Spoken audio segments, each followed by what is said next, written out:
Good morning. An English cottage is great fun to paint, so I hope you give this one a try. You can download the outline page at Watson Watercolor for free. This tutorial focuses on the graded wash. Learning to do a graded wash will improve all of your watercolor painting. For colors, you're going to need a variety of greens for the foliage and the trees. You need a light, a medium, and a dark. And for the building and walkway, we'll be using gray. The easiest way to paint a landscape is to work from back to front. So start with the sky. Mix a watery puddle of your blue, I'm using phthalo, and wet the sky area all the way down to the horizon line on the right. You want the top of the sky to have color, but it gets lighter as it goes down. If it doesn't blend, you can use a clean, just damp brush to smooth out the wash, but try to get it wet enough that the paint spreads out without brush strokes. That's the key, just using enough water and enough paint. While the sky is still wet, add some light, far-away trees on the right side. You can mix your green, plus a little gold or brown. Touch your mix to the bottom of the wet area to see how much it spreads. If it doesn't spread more than you want, you can start painting. If it's spreading too much, you can let it dry for a few minutes.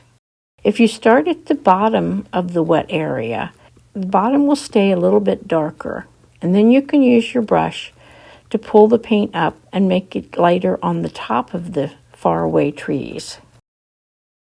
I like variety, so I'm putting in a little darker area next to the building and maybe a little bit of brown. For the top tree area on the left, I want it to be lighter, more yellow-green where it meets the sky, and then it's going to gradually get darker as it goes down towards the bottom. This is a graded wash, and this is great practice. Use your leftover puddle of blue to make a medium value green. Just add yellow or gold. You'll also need a puddle of dark green. I use perylene green, but you could mix phthalo blue plus brown. Start with lighter green near the sky. Paint carefully around the chimney and the top of the house. And leave skippers. Just miss some places in the painting. Think of holes where the birds fly through. The flowers are going to have a lot of skippers, so if you add some up here at the top, it matches the rest of it very well.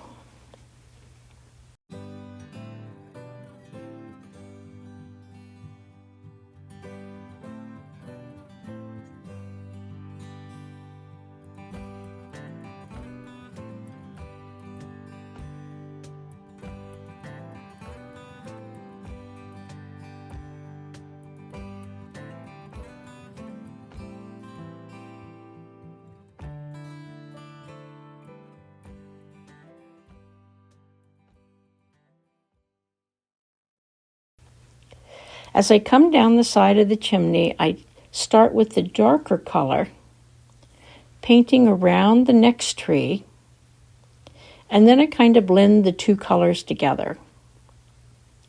The tree shape is a graded wash from light at the top to dark at the bottom.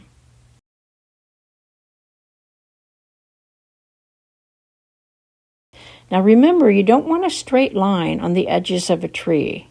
Try for a leafy looking edge.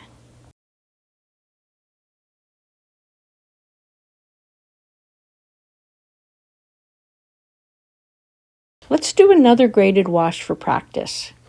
Skip down to the next area and paint it the same way. Light yellow-green around the top edges, and then get darker towards the bottom. Mine isn't very dark, so I add a little more and blend the dark in with a damp brush.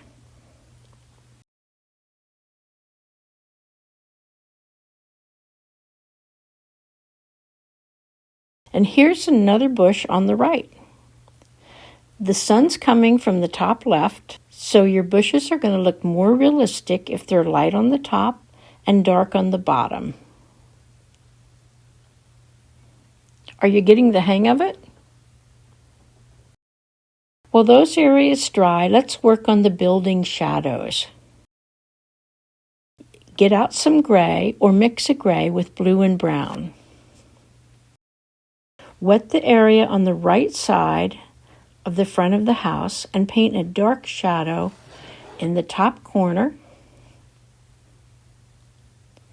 and then add another shadow under the eave. You want your shadows to have soft edges, so you can work wet on wet or wet on dry and then soften the edge. Can you see how the dark shadows give the building a sense of depth? You can paint the rest of the side of the building with a very light gray.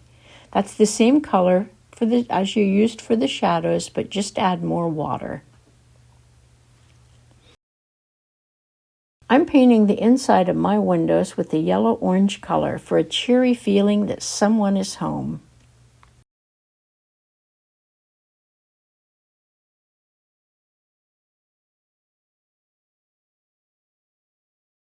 While all that dries, paint the field beside the house.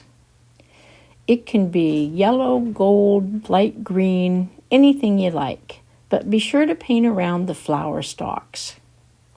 We're going to be painting around a lot of things in this picture, so a small brush works for most of it. For the grass at the bottom right, paint it with yellow and green.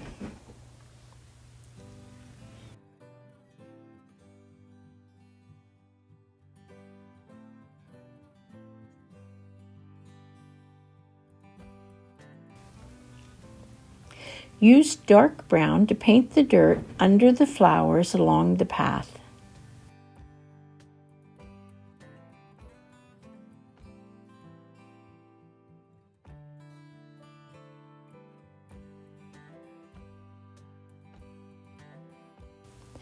Dark brown can also paint the wood around the small windows. For the two front windows, you just want a shadow line on the inside, so paint a dark brown line under the top and the left side.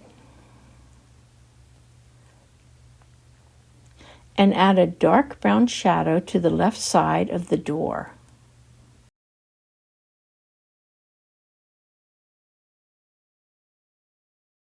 Switching back to the gray, paint the stone wall with light gray and add a gray shadow to the left side of the roof.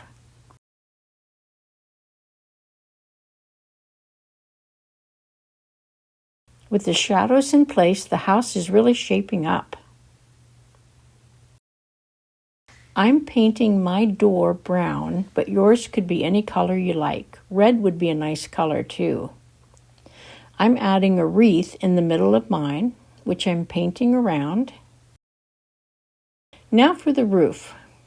The roof is going to be brown with a little black or dark gray for interest. Paint the small side of the roof first. That's going to be the darkest. It's more in the shadow.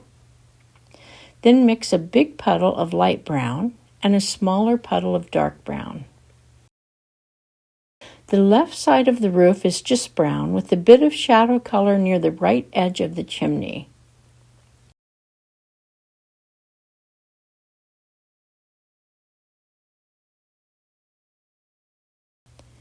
For the large area of the roof, you may want to use a large wash brush.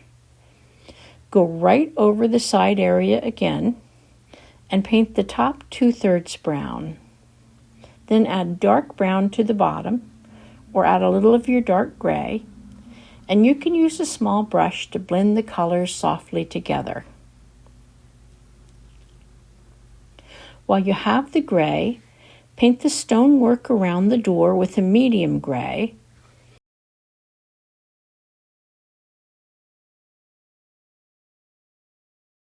And to create steps, paint the front of the steps with the same color. leaving the top of the steps white. The walkway can get a little bit of gray, but you want to keep it very light. The last gray item is the front of the house and the chimney. I'm imagining this cottage to be mostly white, so if you can leave yours white if you want, or just add the lightest hint of gray. The chimney is lighter gray on the front and darker on the right side. Or you could paint your chimney red. It's up to you.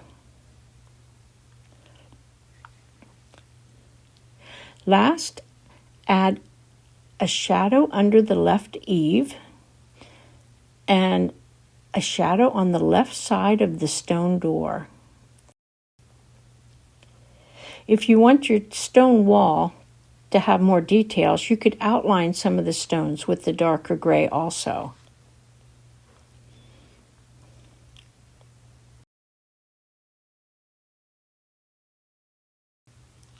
A few more greens and we'll be ready for the flowers.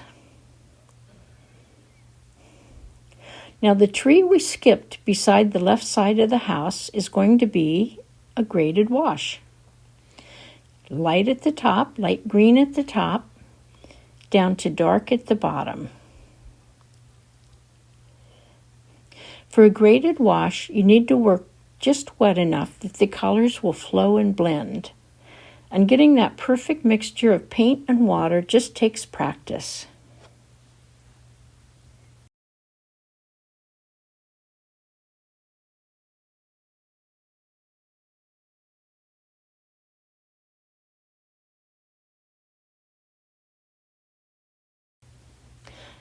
Finally, we can put on some flowers.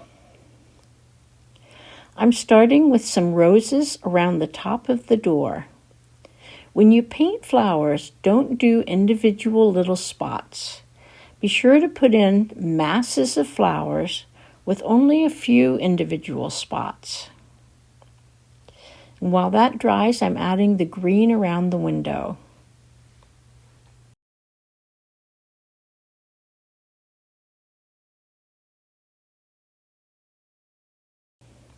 Paint some masses of yellow flowers in the front of the house.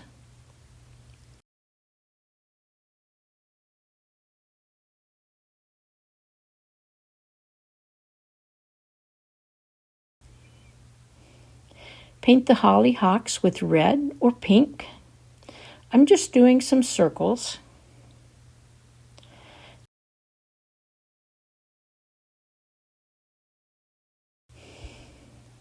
I'm adding more greenery beside the flowers, but feel free to add as many flowers as you want. Now, personally, I like to have 3 areas of the same color. Like if I put in red flowers, I'll put in 3 areas of red flowers. So I'm adding a red flower mass to the left to balance the other 2. See how nice that looks? Paint light color, leave some skippers, and then you can go back and dot in some darker red while that's still wet for variety. Now that we have yellow and red, we need one more flower color. I think I'll paint mine with blue flowers, or you could add some purple flowers. Be sure you don't make your flower masses too solid. Leave skippers. That little bit of white around the bright colors just keeps the colors exciting. Since we only have 1 area of yellow so far, I'm going to add 2 more on this side. So I have a blue and a blue-purple, and my last area of blue or purple is going to go here on the back. Once your flower colors are dry, you can work some green around the flowers. But once again, leave plenty of space. Less solid areas will look better. The greenery in the very front, I'm making it a bright yellow green and going more to medium as I move toward the left. For your values around the flowers, Don't paint a medium green beside a medium red flower, or they just won't show up. You want dark green around the medium flowers to make them pop. And I'm adding one darker area in the front, just to add more impact to that light space.